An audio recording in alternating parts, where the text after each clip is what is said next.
नमस्कार मंडळी, मी तुमच्यासाठी आज घेऊन आले आहे लॉंग व्हिडिओ आणि त्यामध्ये मी तुम्हाला आज एक रेसिपी दाखवणार आहे.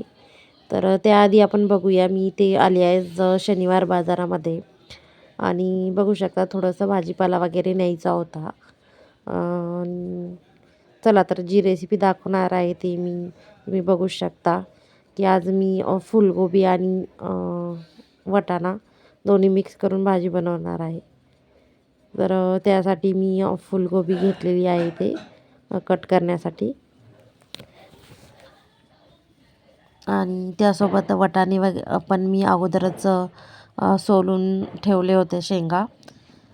आणि आपण इकडे बघू शकता की पेस्ट बनवण्यासाठी मी टोमॅटो त्यामध्ये थोडंसं काजू वगैरे टाकलेत आणि म्हणजे काजूने थोडंसं भाजीला टेस्ट पण येते आणि थोडी भाजी आळून पण येते. आणि त्यामध्ये मी थोडीशी आता कोथिंबीर पण घालणार आहे आणि एक कांदा पण यामध्येच, म्हणजे मी छोटा कांदा चिरून पण घेतला आहे आणि एक मिक्सरमध्ये पण काढणार आहे,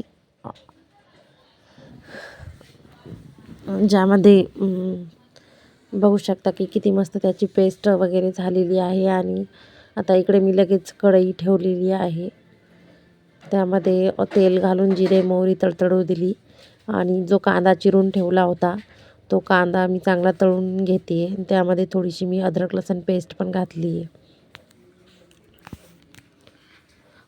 कांदा चांगला तळून झाला की आपण थोडेसे यामध्ये लगेच वाटाणे घालणार आहोत, जे की ते चांगले परतून घेऊया.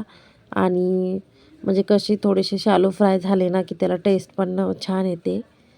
आणि त्यानंतर मी जी पेस्ट बनवली होती ती पेस्ट घालून घेतली आहे. आणि म्हणजे कसं जास्त वेळ आपण त्याला चांगलं परतलं की जे पेस्टमधला कच्चापणा असतो तो निघून जातो. जसं की मी त्यामध्ये कांदा कच्चा टाकला होता, तर तो कांदाही चांगला तळेल. आणि बघू शकता की यात थोडंसं तेल सुटल्यासारखं होतं आहे पेस्टला. तर त्यात मी हळदी पावडर, लाल तिखट आणि घरगुती मसाला जो आहे तो घालून घेते आहे. आणि याला आपण एकदा चांगलं परतून घेऊ. आणि याला थोडंसं तेल सुटायला लागले की थोडंसं गरम पाणी मी ॲड करणार आहे यामध्ये.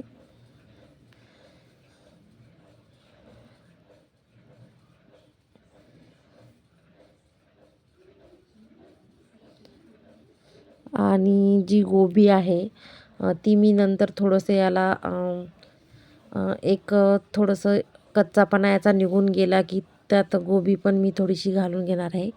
आणि हे वरतून मी थोडेसे पुदिन्याचे पानं पण घातले आहेत. पुदिन्याने भाजीला टेस्ट खूप छान येते. आणि आता मी लगेच त्यामध्ये गोबी ॲड करते आहे.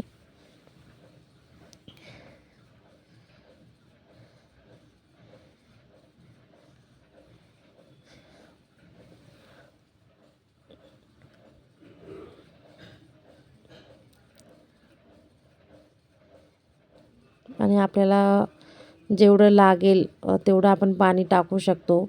जर तुम्हाला थोडीशी घट्टसर भाजी हवी असेल तर तुम्ही घट्ट पण करू शकता, किंवा रस्सा भाजी हवी असेल तर पाणी पण त्यात तुम्ही जास्त ॲड करू शकता.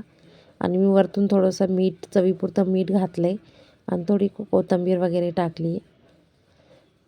थोडेसे आपण याला आता एक उकळी येईपर्यंत राहू देऊ आणि आपली गोबी पण तोपर्यंत शिजेल. आणि पाहू शकता किती छान भाजी झाली आहे. तर चला तर मग व्हिडिओ आवडला तर लाईक करा, शेअर करा आणि सबस्क्राईब करा. बाय.